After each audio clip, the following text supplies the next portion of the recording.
Happy Monday, everybody, and welcome to Big Blue Kickoff Live right here on Giants.com on the Giants mobile app. It's all brought to you by Cadillac, the official luxury vehicle of the New York Football Giants. Giants fall to the Miami Dolphins 31-16 down at Hard Rock Stadium in Miami. John Schmelk, Lance Meadow with you. We'll get to as many of your calls as we can, and the banks are already full. 201-939-4513. Not a surprise. I talked about on this for the postgame for 2 hours yesterday. Casillas and I also did the Rapid Reaction podcast in the Giants Huddle, so you've kind of heard my opinion on it. So, Lance, I'll hand the floor to you. Go whatever direction you want.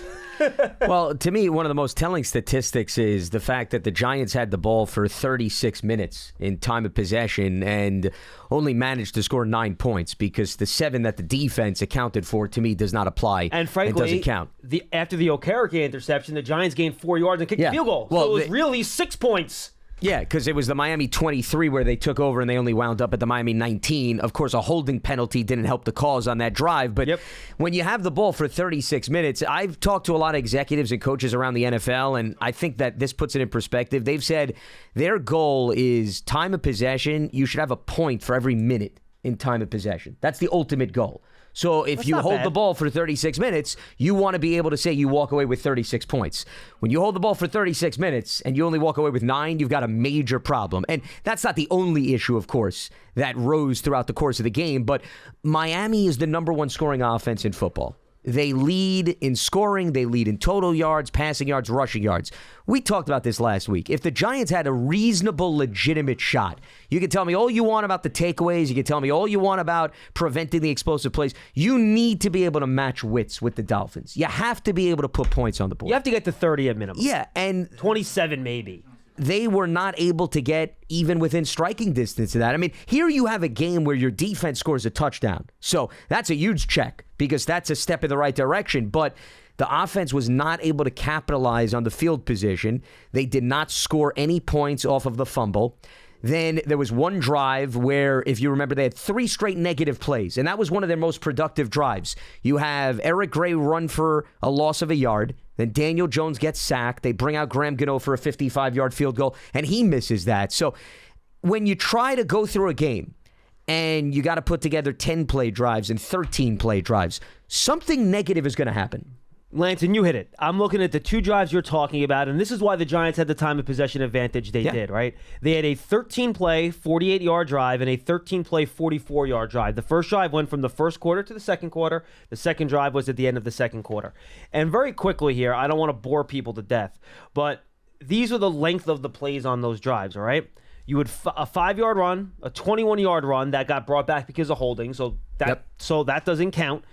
13-yard play, 1 yard, 8 yard, 2 yards, 0 yards, 4 yards, 15 yards, 4 yards. Then you had the -1 and -6, right? Then you had the other long drive. Incomplete pass, incomplete pass. You had a 21-yard gain on a 3rd and 10. It was probably their best play of the game.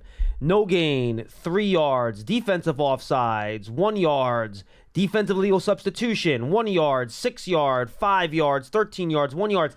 There just aren't chunk plays in there. Yeah, no explosive plays at all. They only had 2 passes of 20-plus yards. Well, they had 3 plays overall of 20-plus yards. Correct. So that was it. It's just not going to be enough as you move ahead here, Lance, to match a team like the Dolphins scoring-wise. And once again, a big part of that was the protection. They gave up an over 50% pressure rate, 14 quarterback hits, 7 sacks.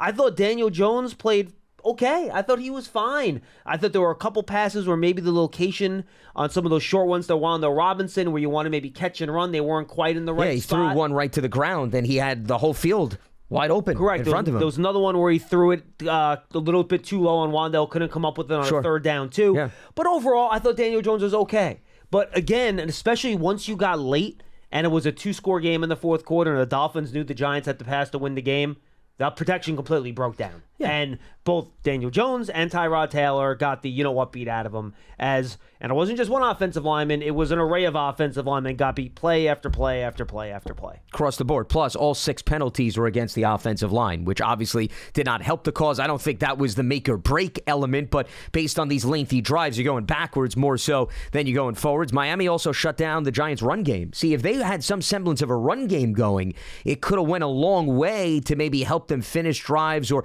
match manufacture some more favorable downs. I didn't think the down and distance was that bad. They had 17 third down opportunities. Miami, by the way, only had 8. Now, they had the lowest amount coming in. That's why Wink jokingly said during the week that if you get the Dolphins to have 15 third downs or something, you should throw yourself a parade on the sideline. That's a victory. By the way, best first down team in the league heading into this game. Over 7 yards per play on first down. And that's why they barely face any third downs. Correct. What's amazing to me is the Dolphins here's another telling stat. The Dolphins had 4 touchdown drives. They faced 1 third down on all 4 touchdown drives. And the 1 third down, they only needed 4 yards, and they hit Tyreek Hill for the long bomb over 60 yards for a touchdown. So that's what you're working with. That's why the onus of this game was on the offense. Yes, the defense has to perform better. We've talked about that ad nauseum, but this was an offensive game. This was a game where you needed the explosive plays. You couldn't go down the field with bits and pieces because you weren't going to be able to do that consistently. And for the clan of our listeners and viewers who always subscribe to the school of thought, well, play keep away, right? Just keep Tua and everybody on the sideline. Got to score points. It's all about what you do with time of possession, John. It's not about winning time of possession. And this, to me, spelled it out beautifully. 100%. The Giants held the ball.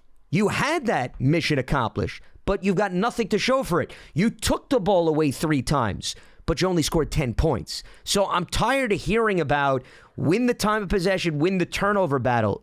The other element of the equation is far more indicative of how the game is going to play out. It's what you do with those items, not just getting them. And again, the summary, and this will be the last thing on offense, and we'll jump to the defense here. When you have a team like this, Lance, that has the injuries they have with Saquon Barkley, Andrew Thomas, the other array of offensive linemen, Marcus Keithan got hurt in this game now, John Michael Schmitz is out. It's a mess. We all know it's a mess. When you have the opportunity to make those big plays, when you happen to protect long enough to run a double move like they did to Darren Waller down the right sideline and the ball gets him in 2 hands. Yeah, I know Xavier Howard pulled his arm back at the end. 2 hands on the football. No, still a legitimate opportunity. Hold on to the ball. Yeah. Now, he had another chance at a contested catch down the left sideline. That was a much, much tougher catch. I'm not going to get on Darren about that. But I'm sure if you got Darren Waller in a private moment, he's going to say, yeah, look, I have 2 hands on the ball. I need to tuck that in there, and I need to hold on to the thing. You have to, and that was a receiver-wise. And the other one, and I'll put this one more on Daniel's shoulders. Darius Slayton, deep down the right sideline. You know, he's not wide open, but he has a step on the defensive back, and the pass floats out of bounds, and he can't get the 2 feet in to complete that pass. So unfortunately, where the Giants are at offensively now, you're not going to have 6 or 7 of those opportunities in a game because, frankly, you can't protect long enough to get them. But when you get the 2 or 3 of them, you have to complete them, especially against a team like the Dolphins, and they weren't able to do that. Yeah, you essentially have to be perfect in your few at-bats. Yeah, that's essentially what has to happen. That's why this is not critical of Daniel Jones, but I thought when he did have the opportunities, he wasn't perfect. And that was a problem that did come back to bite the Giants because we did reference a few of those plays. The 3 that I had on my mind, the Waller play down the sideline with Xavier Howard on him, the Slayton one on the opposite side of the field, and then the one where Wan'Dale Robinson would have easily gotten a first down and then some. It was another little quick out. Correct. If you lead him out, he threw it behind, so Wan'Dale slips and the ball goes to his feet. You know, those were 3 plays that I thought you really can't point to pass protection breaking down. No, that's fair. That contributed to why that pass was altered. For sure. So, once again, this is not saying shame on Daniel. Daniel has to be better. We're not naive. We understand the pass protection's a problem, and he was under siege again. But there were opportunities, and that's when you've got to be able to say, okay, we're going to take full advantage of the Miami Dolphins. And they just weren't able to do that because Tua has been so good in terms of getting pass protection, and the Giants only had 1 sack and 2 quarterback hits. Look at what Buffalo did. They had 4 sacks and 9 quarterback hits. That's why last week I was bringing up the Bills, not to say the Giants or the Bills. It was, this is what you need to do and that was to get in the vicinity of that. And that was also game flow too, right? The Bills went up a couple scores, and all of a sudden the Dolphins can't just throw 2-yard bubble screens the whole game. Tua actually used to drop back and hold the football. Yeah, it's got to take chances. Lance, in this game, Tua threw 2 balls that went over 15 yards down the field. That's it. It was just boom, boom, boom, boom, boom. That's it. He didn't even have to hold the ball to throw it down the field. He would just throw it to his fast guys, and they'd run for 80 yards. Yeah, and that's the style of play they have. And this brings us to the defensive side of things, which you wanted to flip the script. The 7 plays of 20-plus yards that I referenced, only one of them, The one to Tyreek Hill, right? was thrown down the field. Yeah. Everything else was a run, or it was a short pass and then wiggle in and out of traffic and get yardage after the catch. So it goes back to the same issues the Giants had against the Cardinals, the same issues the Giants had against the Niners. You know, all of these teams are built where they want to get these guys out in open space, and they want to be able to tap into their speed. The Dolphins are no different. So when they give you a 5-yard pass, make it 5 to 7 yards. Right. Don't allow it to balloon to 25. And the funny thing, like, I can't even technically say missed tackles were a problem because the Giants weren't even getting hands. No, it was open space. Yeah. He was just running to space. It's not That's like what it was. guys were in, Sure. you know, I thought the Dolphins did a great job getting out and getting a hat on a hat, to quote Carl Banks. I thought they blocked it up really well. I thought I was really impressed by the Dolphins wide receivers blocking down the field. Jalen Waddle had a couple really nice blocks. Tyreek Hill was blocking on the perimeter on some of these plays too. So I want to tip my cap to them on that. There is a line of thought out there, Lance, and I got a couple calls on this yesterday, where fans are like, oh, well, the Giants, you know, they got 3 takeaways in this game. Giants defense did their job. They played okay. Dolphins had 500 yards of offense. I don't know how you can make sense of that, but through 3 quarters. yeah. They took the foot off the pedal at the end. It was unnecessary. They literally had 500 yards through 3 quarters in this game. Well, I get it. Hooray for the 3 takeaways. That's great, guys. Bravo. 102-yard interception return. Great play, Bobby Okereke. Yeah. I thought Bobby Okereke actually played a pretty good game in this game. Great play, Jason Pinnock. By the way, Cordell Flott, if Okereke's not there, he has a chance to get a pick on that play, too. Yeah, I don't know what Tua was thinking, by the way. He decided, I'm going to throw it, try to squeeze the ball between 4 Giants. There was a million guys. It's like you're in the red zone. Run the ball to him. My goodness. Jeez. And then on the last pick, he just kind of airmailed it over Waddle's head right to some of these heads. I mean, I'm not taking anything away from the Giants defense, but I don't know what Tua was drinking before the game because some of these decisions are like way out of here. And I thought Xavier McKinney played a pretty decent game. He had the punch out on the fumble. I thought he made a couple decent plays outside too. But Lance, look, the Giants gave up touchdown drives of 89 yards, 94 yards, 75 yards, 75 yards. Yeah, these weren't short fields. Drives of 50 yards. Then they also gave up another 76-yard drive that didn't get converted because of the interception. The Dolphins did not punt the ball until the 4th quarter when they were basically just running it into the line. And they stopped trying to scheme up all their stuff. So, look, the offense is the bigger issue right now. And until that gets fixed, it's going to be hard to fix anything.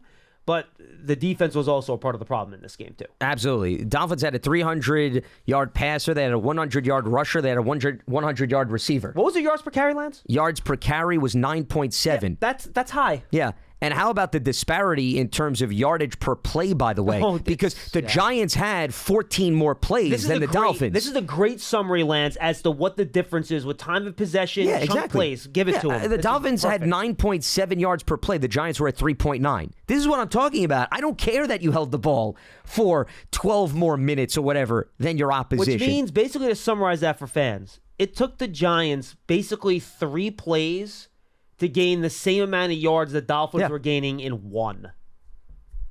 That pretty much spells it out. So hard to win that way. Well, because that's the lack of efficiency. That's what that's called. And the Dolphins, plays. the Dolphins are getting more bang for their buck than the Giants were in comparison. But as far as the defense is concerned, yes, the takeaways is a huge step in the right direction. They had none in the first 4 games. You get 3. Okay, you like that. You got a defensive score.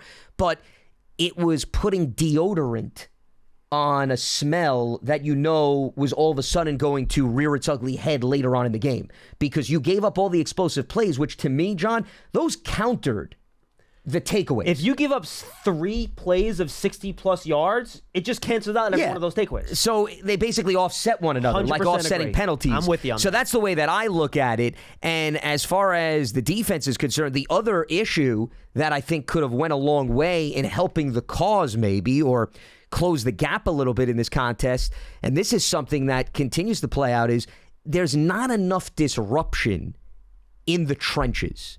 And I understand Tua may get rid of the ball quickly because he was going with those short passes, but they've got to be able to impact the quarterback. And, John, I'm not talking about hits and sacks. I'm talking about getting your hands up, deflecting passes. If Tua's going to get rid of the ball, anticipate it, bat it down and then maybe put the Dolphins in a situation where they have to face a third down.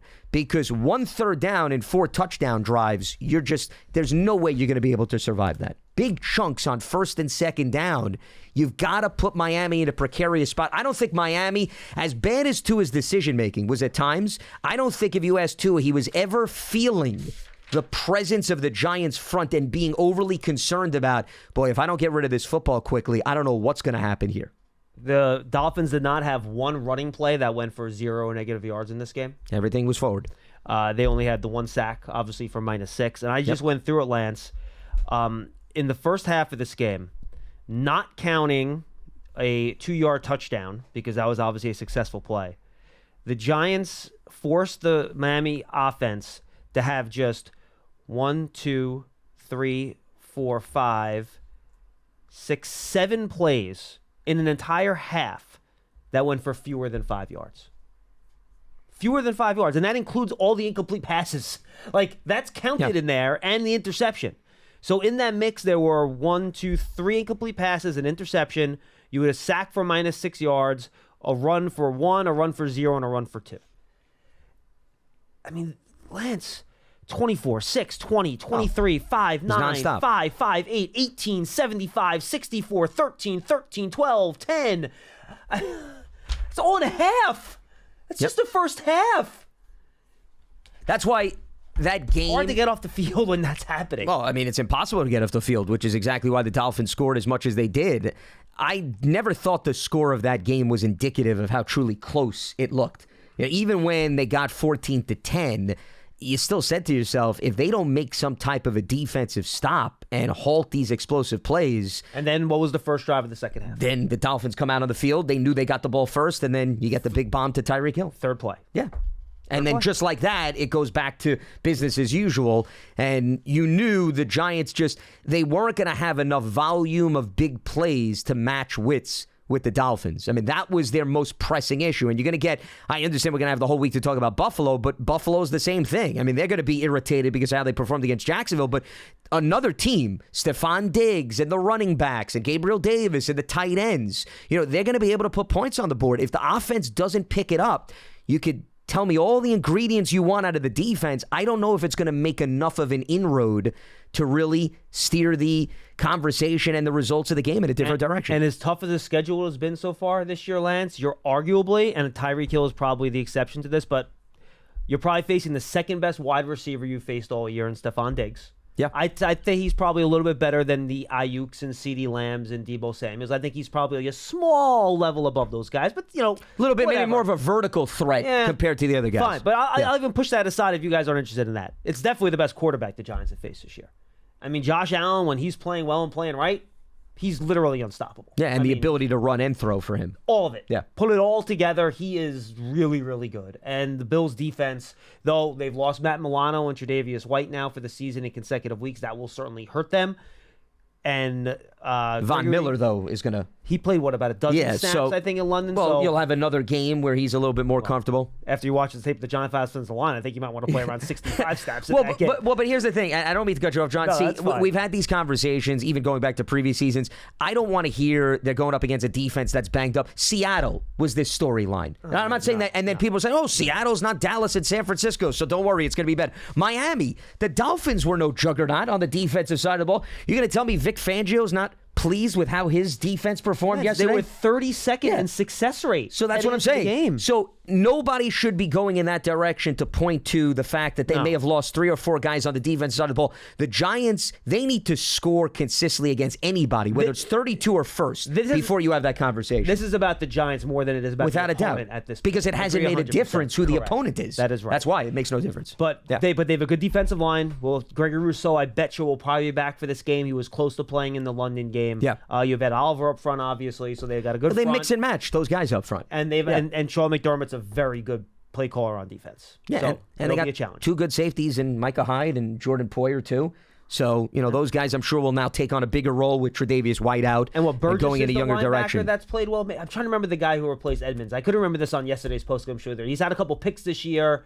I want to say Terrell Burgess. Does that sound right? Maybe the former Ram, I believe, who you're referring to. Yeah. I just want to visualize and look at their depth chart. Terrell Burgess is the defensive back. No, you're talking about Terrell Bernard. That's what you're talking about. All right, yes. I had the TV right in the car. Yeah, because Burgess is. That's why I said the Rams with Burgess. Yeah, it's Bernard. Absolutely. All right. Make sure you go and subscribe to the Giants Huddle podcast. It features long-form interviews with Giants players, coaches, front office staff, past and present. Plus, hear from the best analysts covering Big Blue in the NFL. The most recent one that's up there, I have a conversation with Jonathan Casillas on a rapid reaction, and then my interview with Shona Harrow will come your way tomorrow with a lot more other fun stuff coming your way this week as well. Go subscribe on your favorite podcast platform. Just search for Giants Huddle or go to giants.com/podcast.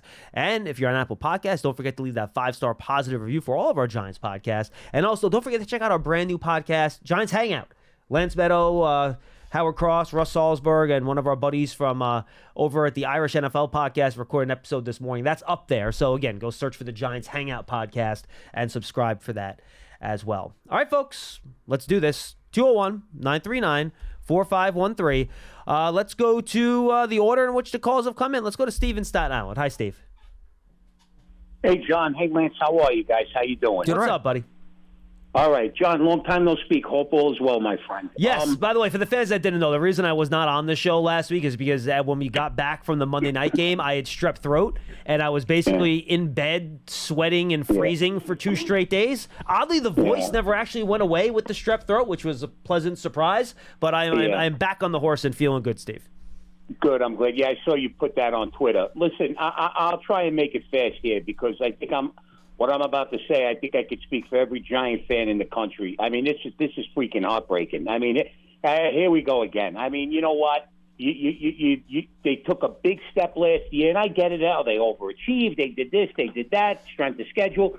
But be that as it may, you got to play who you got to play. Whether it's win, lose, or draw, you still got to play them regardless. It doesn't matter what team it is. I mean, I'm looking at this team, and I'm. Come again? No, I mean, look, Steve, I'm a big proponent of opponents matter, and it is a big deal based on who you play, in my opinion.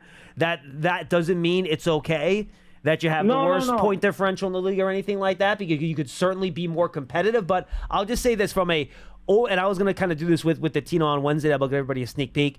Like, if you would have told me before the season, through 5 games, the Giants were -5 in turnover ratio, they would have had no Andrew Thomas for 4 of the 5 games and no Saquon Barkley for 3 of the 5 games, and you would ask me what I think the Giants' record would have been, I probably would have said I think they're 1-4. To be totally honest with you. You know what? Listen, I'll agree with you in that respect, but I'm watching this team now, and I'm saying here it goes. It's like shades of 2020 or 2021 all over again. I mean, and I got to say it, Giants doing Giants things, and just when you thought they were going to take that next step forward. Typical Giants, they break your heart. And, there's a lot of blame to go around. But if I could take any positives, and you might agree with me, they were in that game against the 49ers. They actually looked like they were going to be in that game yesterday. There are positive things you could take out of this. Now, am I trying to look for a silver lining? Well, here's the silver lining. Shock the world, beat Buffalo, and you're not dead in the water. Or here we go again, guys, for the 10th time in 11 years. Season's over before Halloween. And you already know the Eagles are going to run away with the division. It's just a given. You knew it. Everybody knew it. It's just common sense. But you see the way Dallas is playing. It's never too late to try and turn it around. And here's what's alarming, okay? And I get Dable's got to deal with the hand he's been dealt. I get it. I understand that. And you got Justin Pugh. You hope he's in game ready for the Bills. But do you see this team doing anything at this point? Obviously, these guys are not the offensive line. Okay. I mean, it's not going to work. There's nothing working. And look, now Jones is hurt. And you don't want anybody to get hurt. Jones, Taylor, God forbid, nobody should get hurt playing this game. But come on, you guys knew to a man eventually this was going to catch up with them. Something bad was going to happen. Well, that goes back to, Steve, that goes back to your point from last season. We were talking about this during the offseason, that you got to look at who they played, and you have to look at also how they won games last season. They were winning 1-score games by the chinny chin chin. There was a stretch of the Green Bay game, the Jacksonville game. I mean, we're talking about the last play on the goal line in order to win that game. You can't dismiss how you also win games. It's no surprise, by the way. And that, by the way, was the only playoff team that they beat in the regular season as well, the Jaguars. Yeah. So, that tells an awful lot. But here's the other thing that should tell you a lot. The Vikings and the Giants are both 1-4. And the Vikings and the Giants both followed almost identical scripts last season. Now, Minnesota had a better record, but they were winning all of these one-score games. They did not have shutdown juggernaut teams. They were playing a lot of close affairs. Do you think it's a surprise that all of a sudden the script has flipped and now the close games are not being won? Yeah. Because the margin that they were winning by was unreal and compared to NFL history. The funny thing, now the Vikings are probably on the other side of it. They're probably better than what their 1-4 record is this year. Because they're doing a better job than the Giants in terms of scoring. Well, right. And at least putting points on the board. I'll give you that. They also haven't had the injury issues the Giants. No, they have not. So meaning they've had their full disposal for the most part of talent. Absolutely. Though now Justin Jefferson is hurt. Exactly. So we'll see what type of shape they're going to be in moving forward. But I think the bigger takeaway for both of those teams was the Vikings went 11-0 in one-score games. Nobody thought they were going to do that in consecutive years. And the Giants had a really good record in one-score games too. And look, to Steve's point, at 2-4, the season's not over. 2-4, you can make a run. Last year, right around this time, the Giants had 2 wins no one thought they'd be able to come home with in London against Green Bay, and then they beat the Baltimore Ravens. It was 2 games that they were underdogs in. Not many people gave them a chance in those games. I didn't think they would win those games last year, but they won the games. So they need to come out, get their you-know-what together, and try to get a win like that against the Buffalo Bills on Sunday night. That's all you can do is go on to the next game and try to win the next game. As for his offensive line points, Steve, there are no easy answers at this point, okay? There are just not really good offensive linemen sitting there on the street waiting to get a call to go start and be a really good offensive lineman. I mean, the Giants have lost their starting left tackle. They've lost their starting center, which is forcing them to move their left guard to center. And I think Ben Bredesen has shown he plays better at guard than he does at center. They've lost their right guard now, and Marcus McKeithen with a knee injury. They had to call up one of the players. They had to call up off the practice squad this week for the game. Had to go in there and play basically half the game. So, I mean, when you're running into practice squad guys already, you're running out of guys at the end, man. Like, the hotel's emptying out. There aren't that many of the guys that you can go to. It's just the way it is in the NFL lands. You know this. You ask any fan base in the league, they're not happy with their offensive line depth. It's just the way it is. I also think it's unfair, not to say the last caller was doing this, but to put everything on Justin Pugh being a savior for this offensive line is just completely impractical. I have no idea when he's even going to be. Yeah, I mean, he hasn't played football in quite some time. He has experience. He has versatility. He can play multiple positions. All of those things are beneficial. But, it just goes to show you, even if you brought Andrew Thomas back in the mix, Andrew Thomas cannot play 4 other positions simultaneously. It would help, but it wouldn't solve every problem. And that's what I think is also amazing. I would argue the same thing with Saquon Barkley. Saquon Barkley, of course you want him on the field, but Saquon Barkley is not then magically snapping his fingers and changing the entire dynamic of this offense. Remember, they've played a lot of games with Andrew Thomas and Saquon Barkley, and unfortunately did not come out on the winning end. That's more of a reason why I think you got to be cautious when you say, well, if they had these guys, things would be dramatically different.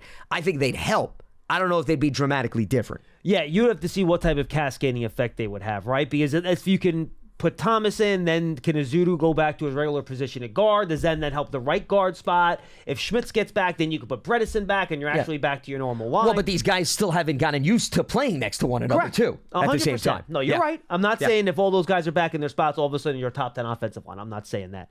And I think with Barkley, that also gives you a way to give the offensive line a little bit of a break in pass pro situations. I think one thing we've seen, we looked this up over the weekend, that before Saquon Barkley's injury, the Giants were averaging over 8 yards per attempt on play-action passes. Since Barkley's injury, they're under 4 yards per attempt on play-action passes because teams just, and Jonathan Casillas was talking about it, that, all right, you want to hand it to Matt Breida and gain 4 or 5 yards. The fear is not there. Yeah, you just aren't afraid of that big play. And that's nothing against Breida. That's nothing against Eric Gray. Just the nature of the beast. You're just not Saquon Barkley, right?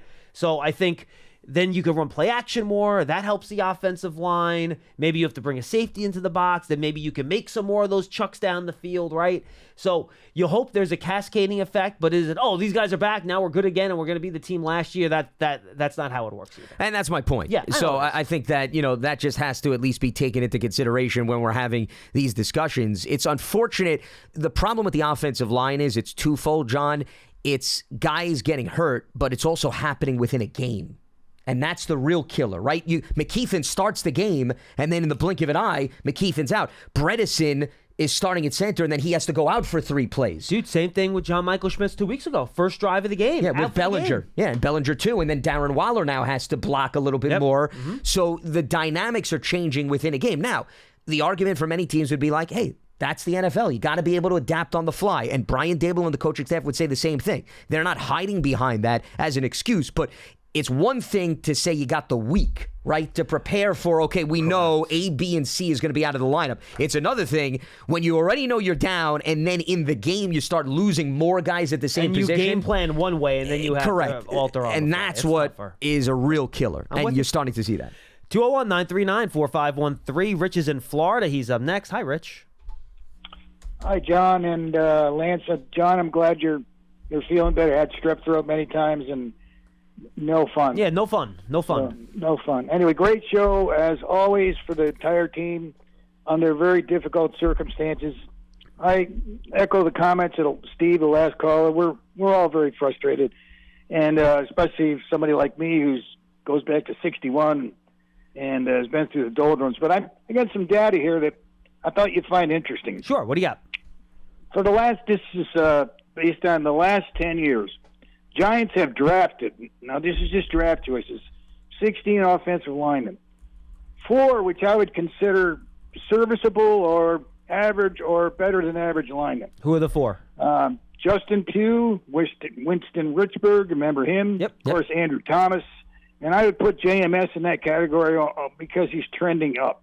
So I get 3 questions. Yes. And I don't know if you can answer this. Could be some good questions for Next Gen or PFF. But anyway, number 1, is it more difficult to evaluate offensive linemen going from college to the pros than in other positions? Number 2. No, I don't know. And just real quick, I don't think so, Rich. Generally speaking, I don't think so. But it does. They do have a little bit of a longer developmental cycle than some other positions, but I do not think the evaluation is necessarily tougher. I think it maybe holds true more so depending on what level of football you're playing. Yeah, like for example, and the scheme, things like that, and if you take an FCS offensive lineman, are you a little bit worried that that player has not been battle tested? Now, in fairness, some FCS offensive linemen have actually panned out better than guys out of the SEC, but I think maybe that may be a tougher challenge to fully evaluate to see whether or not they'd make a transition. Question 2, Rich. What else you got? I agree with both of you. Question 2, and this probably would be for Next Gen or PFF unless you have it there in your computer, John. Yeah, what do you got? What are the other teams? How you take a 10-year splay, say NFC East, Dallas, Philadelphia, the Commanders. Take 10 years and see who they drafted in their O-line and who'd they hit on. Well, use the Cowboys. I'd be curious. I mean, use the Cowboys as an example. Tyron Smith, Travis Frederick, who panned out, unfortunately had to retire. Tyler Biadash's replacement's been pretty good. Zach Martin. Terrence Steele wasn't even drafted, but I'll throw him in the mix. He was an undrafted guy. You could even throw Lyle Collins in that mix. And then Tyler Smith, who they just brought in. Collins' career hasn't gone the way he's wanted it to. With the Bengals, but he has been a starter in the league for a while. So, I mean, that's what. We named at least 5 or 6 guys there. And then just look at Philadelphia. I mean, Lane Johnson was a top 5 pick. Yeah. Obviously, they converted. Now, Jason Peters was almost 20 years ago when they drafted him originally now. But he obviously worked out. Jason Kelsey at center, obviously. Sure. Jordan Mailata, Jordan round pick. That was the 6th who played rugby. I think they drafted Isaac Seumalo, if I'm not mistaken. I believe they did. Who's now with the Steelers? Yeah. And then Landon Dickerson from Alabama too. So Washington has had less success with some of their draft picks. But Brandon Sheriff's had a nice little career. That was one of the offensive linemen that they drafted but high. Not the same volume as Dallas and Philadelphia. So, look, I'm Rich. I don't think anyone would argue that the Giants have had trouble developing their offensive line. I mean, it just they just haven't done through different regimes. They've had trouble building the unit up to where you want it to be. And I'd love to see this group at full strength for more than like half a game or one drive, which is basically what it was against Dallas, right? Before Andrew Thomas pulled his hamstring and then he wasn't the same guy. But we can only live in the world we live in, right? I mean... Yeah, so you guys are awesome because you made a perfect segue to my last and final question. Yeah. And they have to look at that because they're process-oriented. If you listen to Joe or Brian, do they have a systemic or process issue in evaluating their offensive linemen? They got to look at that because The data doesn't lie. Well, I mean, Rich, they've basically overturned their entire scouting staff since Joe Shane's gotten here. Exactly. But, John, I mean, the kids they drafted from North Carolina, they drafted for depth, and they brought in JMS, and they rolled the dice on Evan Neal, and so now we're seeing it on the field. It's sad. Well, Rich, in fairness, I'm not going to pass any judgments on Josh Azudu. The kid's playing left tackle when he's a guard. That I am not passing any judgment on that kid because they're asking him to do something that's really, really tough. And I want to see him at his real position, Rich. And look, if he has these type of issues playing guard, then you call back and we could have that same conversation, and it's a fair one. And Marcus Keithan's played 2.5 games in his NFL career because he didn't play at all last year. Right. So I can't make any judgment calls on him either. And like you said with John Michael Schmitz, I liked what I saw the first couple of games, but now we haven't seen him for the last two because of the injury. So, I mean, Evan Neal has had his issues. We know that, but I don't think you can say that about the new regime yet, because even when they drafted the two North Carolina guys, that was before they really rejiggered the scouting staff too, right? That was using a lot of the people because that was his first year, Joe Shane. That's correct. You don't change it. You don't change the scouting department until after the draft finishes because you need those guys who have been out watching the college games. The same thing went on in Buffalo when Brandon Beane and Joe Shane arrived. They didn't start to revamp the scouting department until after that current draft. So Rich, if you want to talk about it as an overall problem for the organization for the last 10, 15 years, sold, no argument. I think it's a little bit premature to talk about an issue for the current regime. The other thing to note also, and I appreciate the call, and this is not an excuse, this is just reality, it's twofold. Some of these guys didn't pan out because they didn't develop. The other thing is some of these guys got banged up too. He mentioned Justin Pugh and Weston Richburg. They've had injury baggage over the course of their careers, and it was interrupted a little bit here with the Giants. So that also doesn't help you because you need these guys consistently in the lineup.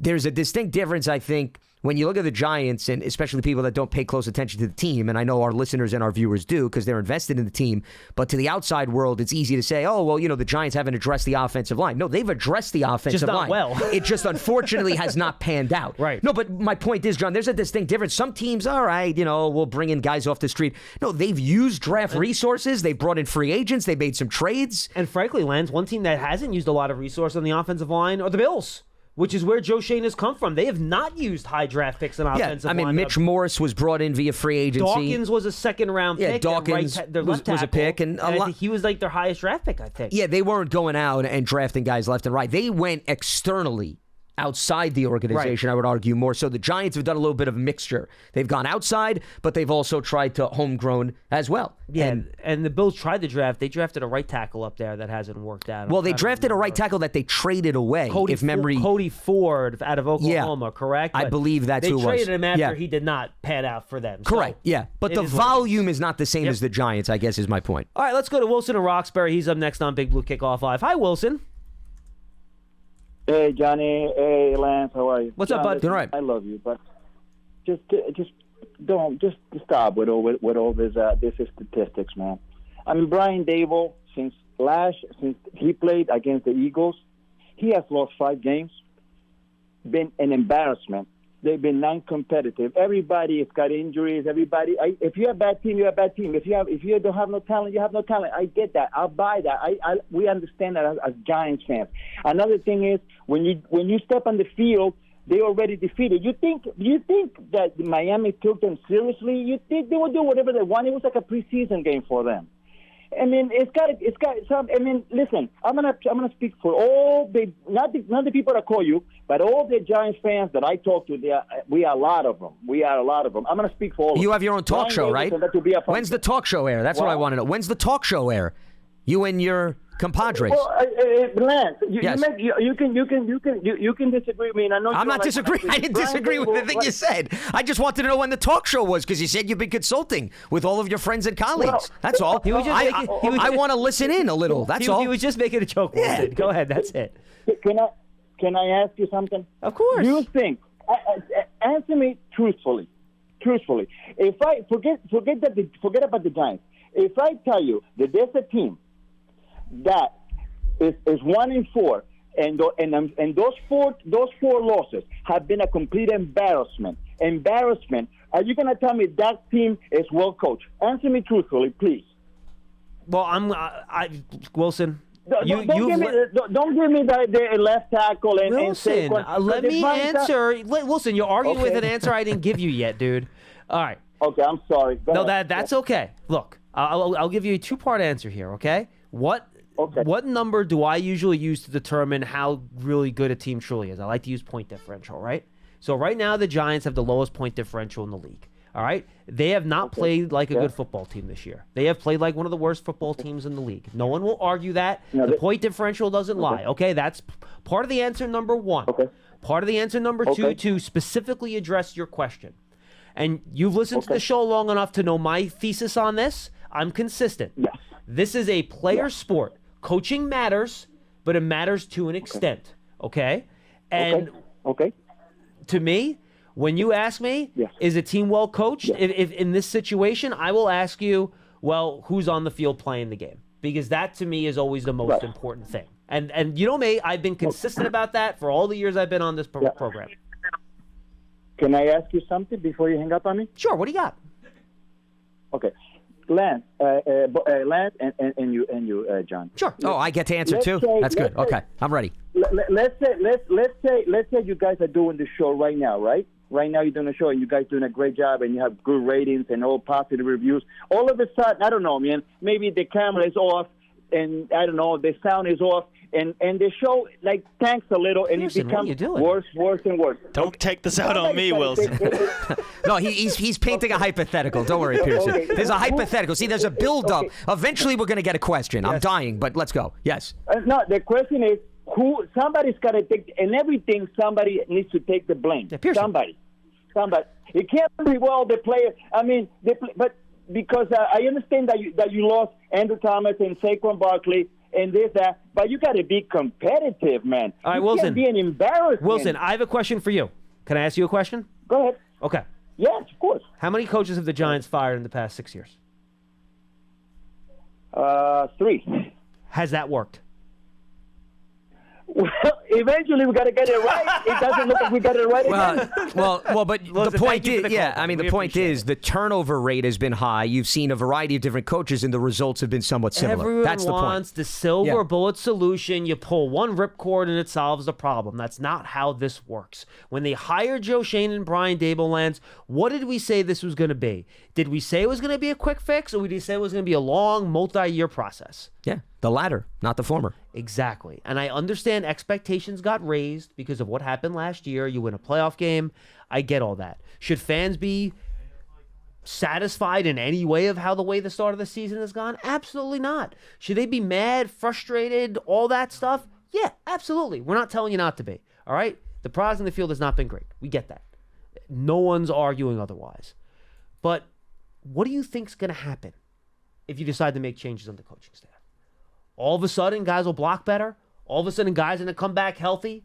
All of a sudden, Josh Azudu is going to look like Trent Williams out there at left tackle. You know, what do you think's Darren Waller is going to catch the deep pass down the right sideline because there's that has nothing to do with coaching. Him? Yeah, you know the guy. It's not that simple. It's just not. It's just not that simple. I don't know how else to put it. Well, I don't think there's anything wrong with holding players responsible. I think they would be the first ones to tell you, especially the defensive players, missed tackling. You could coach the heck out of that each and every week. I mean, Wink Martindale said leading up to 2 games ago, the Seattle game, right? They emphasized that. And for the most part, they cleaned it up, except Noah Fanto had that big play. So, but better. They did step in the right direction, but I don't think, once again, the Miami game was so much a product of missed tackling. It was more of, guys not being able to be in the right position, too many open lanes and so forth. To pinpoint exactly, can you say, should a coach have told them this during a film session on a random Thursday? I don't know. We're not in the meetings, but I mean, that's a real minuscule detail to pin it on as to why this was a lopsided game. I think it comes down to the players are out on the field and the players need to execute. And there's only so much that coaches can make up for that, especially if you're talking about you're going into a depth chart where there's limitations in terms of talent. I think that's the best way to explain it. And a lot of the plays we talked about, you brought over the Waller, Daniel Jones' throw to Darius Slayton, which sailed out of play. Daniel Jones throwing the ball towards the legs of Wan'Dale Robinson as opposed to leading him out. Is that coaching? can you really say that Brian Daboll and Mike Kafka didn't do their job during the course of the week? And this is not me throwing a player under the bus. This is just, what are your eyes telling you, right? As a viewer, as a listener, what are your body parts telling you? And if you ask the player, they're not going to put that on the coaches either. Not at all. They're not. Yeah. 201-939-4513. Giant fans looking for single game tickets or a season ticket membership. Go to giants.com/tickets. Limited inventory is available for the rest of the 2023 season. And don't forget to go download Giants TV, the Giants official connected TV streaming app. It brings original video content and game highlights on demand and direct to Big Blue fans. Giants TV is free on Apple TV, Roku, Amazon Fire TV, and the Giants mobile app. All right, so we got to week 5 before we got the call to start making major changes. Let's go to Charlie in Portland, Maine. Hi, Charlie. I know Charlie at least isn't going to go after the coach. He's going to go after somebody else, which no one's going to be surprised about. Hey, John. Hey, Lance. Hey, look, I got to follow up a little bit about the coaches. Yeah. Who are the ones that put Azuzu at left tackle? Azuzu? I didn't know. That's a new offensive lineman. Is he replacing Azuzu? Azuzu was a car from the 80s, by the way. Azuzu, all right? Azuzu. Well, Azuzu, yes. all right? Okay. Who are the ones that cut Ty Phillips, who actually played fairly well in when Evan Neal went down last year? Why did they cut him? Why did they put a guy who's, just like you said, who's a guard at tackle? Why did they keep somebody like Pert and not keep Phillips? Why do they have the same bunch of Smurf guards that are all the same, basically god-awful cow chips? Who put those guys on the team? It's the coaches. It's Shane. It's those guys. So it's you're the guys that they're the ones that kept these players. They're the ones that signed Goma Jones for $84 million, and he's not the quarterback that can lead this team anywhere. He showed you who he is these last 4 or 5 games. My God, Tyrod Taylor went in. He had the same offensive line. He had the same, he had a run for his life, but he looked so much better in that offense than Jones. Now, did. Charlie, in fairness, at that point of the game, the Dolphins are playing prevent defense with 6 minutes to go, up 15 points. And Tyrod took some hard hits, too, throughout the course of that game. I know he did. I know. So, look, they better get like 5 quarterbacks on their practice squad and 3 on their 53 because they're going to need them. Now, Charlie, right? if your point is that maybe the depth at the offensive tackle could have been a little bit better off the bench, so you don't have to play a guard out there, I could at least understand that point of criticism. The Giants obviously felt that Tyree Phillips was not as good of an option as Azudu or Parrott at offensive tackle. That's why they made the decisions they made. Well, I mean, in fairness, Charlie, you don't know what Tyree Phillips would be doing if he was in there either. No, Charlie, I'll tell you what my personal opinion is what I knows offensive linemen. Guess what? They picked him up in an hour after we cut him. Sure. And they put him. Did they put him on the practice squad? He wasn't on the 53-man roster immediately. Didn't he go on the practice squad? That's correct. Okay, so they were utilizing him as a guy to fill in. God forbid one of their regulars is hurt. It's not like they brought him in and made him a starter. But as far as your point about Azudu, a lot of Giants fans were saying they want to see these young guys play. I mean, I don't know if it was you, but did you not? Not in the wrong position. I don't want to see. What do you mean? Hold on. First of all, no. As John mentioned, okay, it may be tough on Azudu, but if you go back to North Carolina, he played every position with the exception of center. You can screen one more, Pierce. I think you took my mic off as opposed to. Oh. Yes, that's fine. I mean, I know Charlie may not want to hear what I have to say, but I'd like to hear what I have to say. Lance. It's okay. Thank you. Let me repeat that for the people in the back who may not have heard. And that was not Pearson's fault, by the way. That was Schmelk's fault. So actually, Wilson, see, we do blame some individuals when the technological issues come into play. That's on John Schmelk, okay? I am innocent, and he's pleading the fifth, Pearson, as well, in the back scenes. But anyway, in all seriousness, Charlie, Joshua Azudu played 4 positions in North Carolina, okay? So I don't want to hear, yes, I understand it's a tough spot, but when you say they're throwing him into a position that is unheard of, that's not true. That's not true based on his resume in North Carolina. In the NFL, yes, in college, no. Did anybody say that he would be a tackle in the NFL? Did anybody say that guy is going to be a tackle in the NFL. No, he was projected more as a guard. Same thing with McKeithen. McKeithen was a tackle. So that means that you can only play the player at one position, meaning if you have guys that get hurt, hold on a minute, how many offensive linemen are you planning to keep on the 53-man roster? You have what, 8, 9 guys? If we lose 4 to 5 starters, as we were just talking about, who then are you going to turn to then play tackle? Well, Charlie, I'll say this. Who plays tackle. Well, Charlie, and I'll say this. We saw Ezeudu got removed from the game late, and Matt Parrott got put in. I wonder why he got Jones killed. Let's see in the game. And Charlie, thanks a lot for the call. Always fun to hear from you. We'll see if Speak for yourself in that regard. Game yes. On Sunday night, who's starting at left tackle if Andrew Thomas isn't able to make his way back. And given Andrew Thomas still has not sniffed the practice field yet, we'll see. Wednesday will be a big day to see. If he practices limited on Wednesday, he's got a shot, I would think. If he's not practicing all Wednesday, I think it's going to be a tough go to see if he can get ready for Sunday night. I would say middle of the week should be a decent indication. But remember, we've saw him be limited, and then he comes back to practice the next day, John, and Fair point. You're in the setback territory. Fair point. So it may not be the end-all, be-all. I'm just trying to be cautious here. It's not that I'm trying to not present some optimism. But you're right about that. We've seen him, right? He gets out there, and then all of a sudden, he tries to push it. Let me try again. If he's able to practice for 2 consecutive days, Wednesday to Thursday, even in a limited fashion, you got a shot at it. I think that's at least promising. Yes. From that standpoint. No, what I was going to bring up in the conversation, it's very interesting. We go back to the preseason. Were we not fielding phone calls about Matt Parrott should not be on the roster? That Matt Parrott was having a rough time? No, were we not? In fairness to us, and Paul was a little bit heavier on than I was, but I thought Matt Parrott played well in the preseason. And frankly, and I was a little surprised that they did slide Ezeudu ahead of him at tackle, to be honest with you. Okay. But the coaches see a lot more than I do. So the point I'm bringing up is we're playing paddle ball here, John. Things don't look good. Now you want to go back to the individual you weren't fond of. I'm not talking about you and Paul. I'm talking about the fan reaction that we're hearing from. Everyone tries to find the easy solution. But maybe the easy solution is easier said than done is the point. Well, it always and that the coaching staff obviously is seeing things in practice that says they have more faith. Do you really think, based on the state of the offensive line, okay, let's take a breather and take a step back. They're watching these guys at practice every day. If they felt that much better about Matt Parrott, don't you think they would have started him at left tackle to begin the game? Of course. Okay. So they're seeing something in Ezeudu that gives them a reason to say he is the best option at left tackle. Unfortunately, the results did not go according to plan, and that's fine. But there's a distinct difference in life, John. You go in having a plan. Okay? You have rational thought behind that plan. You evaluate what you see in practice. You like what you see on film.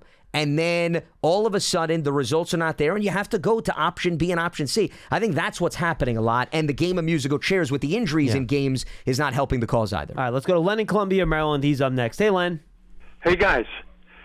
Hey, I'm not the warm-up act for Charlie. I'm actually I'm the main event. I follow Charlie. You're the closing act, Len. What do you got?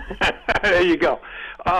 Listen, Coach Dable told us who Ezeudu is 5 weeks ago. No, not 5 weeks, 2 weeks ago. When he thought Andrew was coming back, he named the 5 starters, and he said Ezeudu is the backup at 4 positions. Never mentioned Pert, never mentioned Lemieux, never mentioned Glowinski. That's correct. He's a backup player, and he played yesterday. But I think Monday night, I think the kid is. I think he's reeling. I mean, if the reports are right out of the locker room about how emotional he is the last 2 weeks after the game, we got to give him a little rest. We got to play Pert. Len, the funny thing is that I thought Ezeudu actually for the first 2.5, and it was kind of the same thing the week before too. For the first 2.5 quarters or so of those games, maybe even 3 quarters, I thought Ezeudu actually played okay. And then in both games in the fourth quarter, the wheels kind of came off a little bit. And to me, the turning point yesterday was the back-to-back false starts. Because, that to me is an indication. Oh, my God, that whole drive. Yeah, that was the whole quarter when that happened? I'd have to look up, but he had consecutive 3 plays. penalties. Yeah, 3. There was another one with another offensive lineman. And he had a hold, too, on a drive, too, at the end of the third quarter. He did. He had 3 penalties on that drive. And that's an indication. I'll let you continue, Len, but the reason I want to expand on that point is it reminds me of when Andrew Thomas had the false start on the first drive against the Cowboys, and then they backed up, and the wheels on the bus started to fall off. It's mentally. you start to feel as if the defensive linemen are getting to those offensive linemen. You know, they've got the quick feet, they've got the stutter step, and that may be something that's playing a role with respect to Ezeudu. It may be more mental than physical. Once again, my opinion, I'm not saying that it's accurate. It's just what I'm connecting the dots and perhaps seeing from that standpoint. You know, the cold hard fact is with Ezeudu and McKeithen, we better get used to it. They're going to be on this team next year. They're not going anywhere. Are you still with me, John? Yeah, no, we're listening. Yeah, okay. Absolutely. I'm sorry, because my phone is acting up, and I thought maybe, oh my God, I lost. No, we're listening. Yeah. Well, they were draft picks, recent draft picks. So, I mean, it would be ridiculous to bail on these guys. They're going to be on the team, but they're both backup players. I don't understand the picks. We can get. John, we've been through this a number of times. I don't understand either of those picks, but that's for another time. Let me ask you a couple of questions. Sure. Did Ojulari and Thibodeau change sides yesterday? I mean, it looked like Thibs was playing right side and Ojulari was playing left side. I thought Thibs was the left side guy. From the first play, and the first play was a disaster. Ojulari went inside, and Wilson took the, and he went for. You're right about that. But I thought they switched sides yesterday, and the only thing I can figure is maybe because Armstead was back, and they thought Thibs could do better against that backup tackle than Ojulari. Kendall Lamb. Anyway, it seemed to me. Did you notice that? Lance, did you notice? No, honestly, I did not pick up on that immediately. As you mentioned, I really have to go back and review. Yeah. So I can't say it jumped out at me at the time. Yeah, you know what? I think I probably did see those guys on opposite sides. They will rotate every game depending on matchups and stuff like that. So it is not a hard and fast every week. Those guys are. And by the way, just real quick, hang with me. I'm looking up right now exactly what Ojulari did in terms of left and right yesterday. Yesterday, you know what? He was almost exclusively on the left side, Ojulari. Yeah. He played 22 snaps on the 23 snaps, pardon me, on the left side, and just one on the right side. And I can tell you what Thibodeau did in a second. Right. Thibodeau, and it just seems like it's been opposite. I don't know. I don't look back, John, but it seems like in previous games it's been opposite. And Thibodeau, by the way, Len, Thibodeau was 43 snaps on the right side, 8 snaps on the left side. What? Yesterday? Yes. Okay, thank you. Yep. You know, when we had to put that kid in for Bredesen, when Bredesen had the nose problem and went in the 10th, I think it was 3 plays. Jalen Thomas. Jalen Thomas. He was the 4th center we've played this year. Yeah, it's a problem. I mean,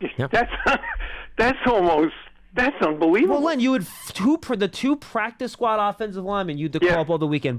Both had to play in this. Mayfield was the other one. At least he has some starting experience with the Atlanta Falcons. And remember, but it's not fun. Not in a while, but yes. Well, and remember the one thing about these two guys that we called up, and this is not a knock. It's just a fact. They were not on the practice squad from day one. Correct. Yeah, they're new. They were late additions. They were on the bench opening day. They were on their couch opening day. They've been since it started. So, but I mean, they're only on, but they were only with us for about 2 weeks or something. It wasn't very long. Jeez, that was a mess. Yeah, Mayfield. A little bit longer. Mayfield joined the practice squad. I'm looking up now. He joined August 31st, so he's been with the team for about a month. You. Yeah. All right. I didn't know that. Boy, I missed that name on the practice squad. But in any event, I haven't seen Pro Football Focus numbers yet on. What are you looking for? Which one? I thought I'm looking for Neal. I thought. You know, from the naked eye, I'm not an offensive line expert. There was that one play where he just whiffed, or didn't even whiff. He just turned inside. The guy ran by him.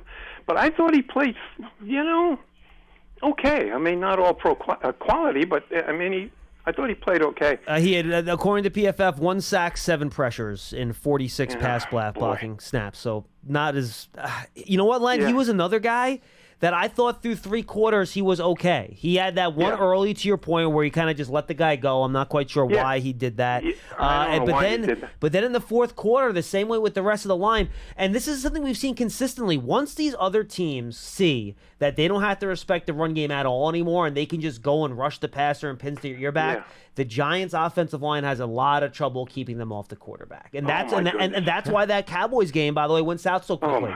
Because by the way, the way Dallas plays, they just try to stop the run as they stunt and try to get to the quarterback. That's how they work. En route to the quarterback. Which is why the Giants have so much Yeah. issues against the Cowboys front. So, Yeah. all right, Len, we got to run, bud. Quick. Yeah, real fast. Can Super I give fast. you one more? Give super you one fast. more? Super fast. Yeah. You talked about the defense and so forth. The thing they're all healthy, John, except for McFadden. You're right about that. We're healthy. What the heck is going on? And Hyatt got 33 snaps yesterday. He didn't get his dirty. No targets. No, fair enough, Len. We got to run, bud. Yeah. Appreciate it. And part of that is, once again, not having the ability to go deep down the field. Remember, the lone game that he was productive was Arizona when the pass protection at least was respectable. Jalen Thomas, by the way, joined the practice squad with Jalen Mayfield simultaneously on the 31st, just to set forth that they were here for about a good month. And by the way, FYI, Brian Dable did speak to the media while we're doing this final part of the show. A couple things from Dan Salamone. You can follow Dan on Twitter, by the way, at Dan_Salamone. Does a great job tweeting out some of this press conference stuff. Brian Dable said they're, quote, optimistic about Daniel Jones and his neck. He's moving in the right direction. Dable said it's, quote, yet to be determined with Andrew Thomas and Saquon Barkley this week. Barkley is probably closer than Thomas, Dable added, which is not surprised. Barkley at least has been practicing for a couple of weeks, while Thomas has struggled getting on the field. All right, 201-939-4513. Let's wrap up the show and go with David in North Carolina. David, wrap us up today, man. Hey, guys. Sorry, I know this isn't going to be what John wants to hear, and I'll kind of ease into it a little bit here. But I know Charlie touched on it. What exactly happened with Tyree Phillips? Because I thought last year you could even make the case maybe when Neal got healthy and he showed that he still wasn't, quite getting the job done, that maybe the regime kind of said, hey, you know what, Neal's our guy. We're going to put him in and let him, kind of sink or swim, so to speak. And to me, you could almost have made the case that the better player maybe even should have played that Philly playoff game in Phillips. And then, refresh me, what happened was it health that caused him to get cut? Well, first of all, he was added to the Giants practice squad. Okay, so when you are re-signed to the practice squad, you have every right then to join another team if they give you a more impressive offer before the season starts. Once the season starts, then, you have to be claimed by the other team and you have to be placed on the 53-man roster. So when this happened, and I'm looking up the dates just to make sure I have my facts right, September 1st, was when he joined initially the Giants. Then he was released on August 29th the following year. He was re-signed to the Giants practice squad. Remember, we're still not in the first week of the season. Then September 4th, he signed to the Eagles practice squad because he and the Giants went their separate ways. So I don't know what the answer is. I don't know whether it was money, but I'll stand by what I said. I think the Giants were of the mindset when they evaluated their offensive linemen that they got to get these young guys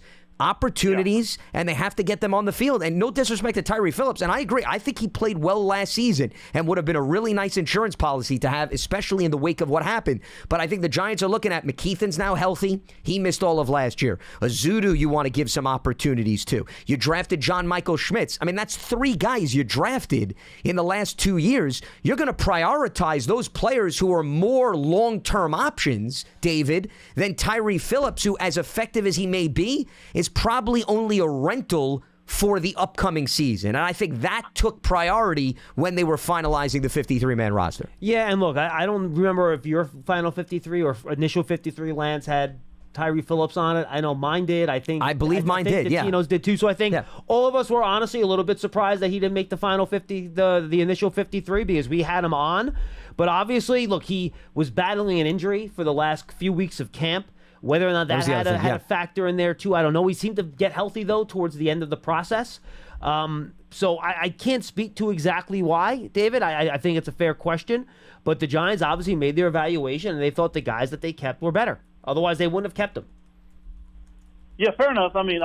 Like you said, you can't argue against wanting to see what you've got when you've invested draft capital. So I get it, and I appreciate kind of the refresh there. I guess my next point is, as a fan, it's hard to. Obviously, there's bad luck involved in a lot of this, and I know people don't like to have luck be an equation in sports, but in reality, there are some luck. There is some luck involved. Absolutely, there's luck, 100%.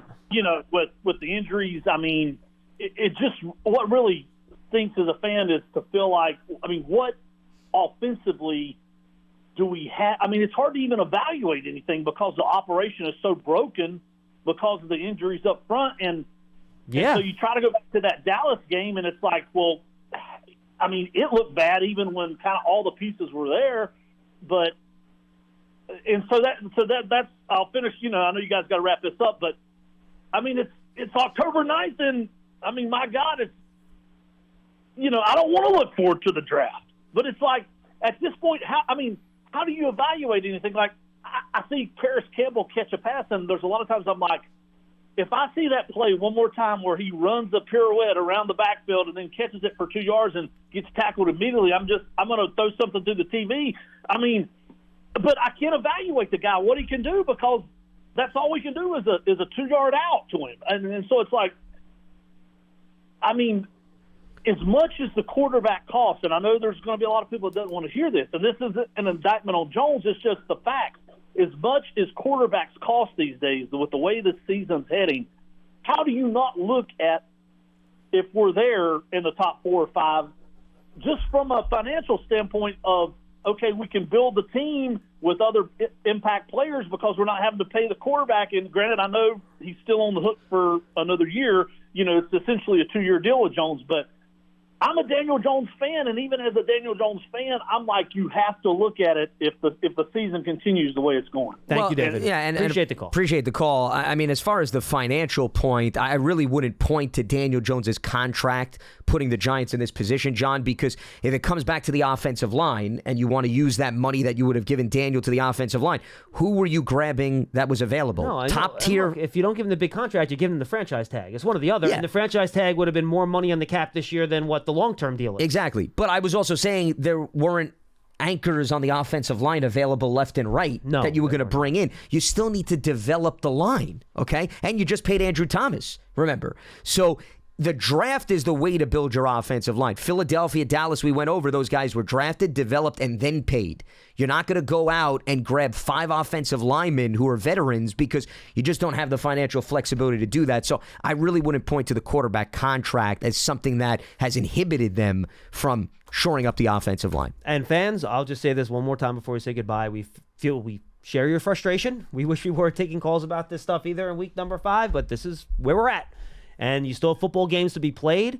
You still have a chance to turn this season around and make it competitive and try to make a run here. And that's what the Giants are going to try to do. Thanks for being with us on this episode of Big Blue Kickoff Live, presented by Cadillac, the official luxury vehicle of the New York Football Giants. Tomorrow it will be Howard and Madeline joining us on the program. For Lance Meadow, I am John Schmelk. We'll see you next time on Big Blue Kickoff Live.